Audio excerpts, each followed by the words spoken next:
Good morning friends, எல்லாரும் எப்படி இருக்கீங்க? நீங்க எவ்வளோ நல்லவராக இருக்கலாம், எவ்வளோ அன்பான பண்பான ஒரு ஒழுக்கமான ஒரு மனிதராக இருக்கலாம், ரொம்ப நல்லவராக இருக்கலாம்.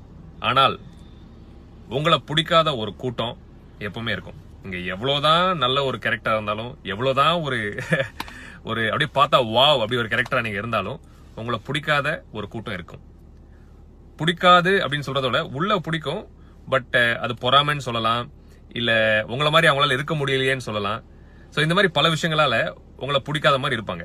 உங்களோட அருமையும் பெருமையும் உங்களோட வேல்யூ தெரியாத மக்கள் வாழ்க்கையில தினமும் இருந்துட்டு தான் இருப்பாங்க. அவங்கள பத்தி நினைச்சு உங்க டைமை நீங்க வேஸ்ட் பண்ணாதீங்க ஃப்ரெண்ட்ஸ். அந்த மாதிரி ஆட்கள் இருந்தாங்கன்னா கண்டுக்காம உங்க வேலையை பார்த்துட்டு போயிட்டே இருங்க. அந்த மாதிரி மக்களால உங்களுக்கும் பிரயோஜனம் கிடையாது. பிளஸ் அவங்களோட வேல்யூ, அதாவது அவங்க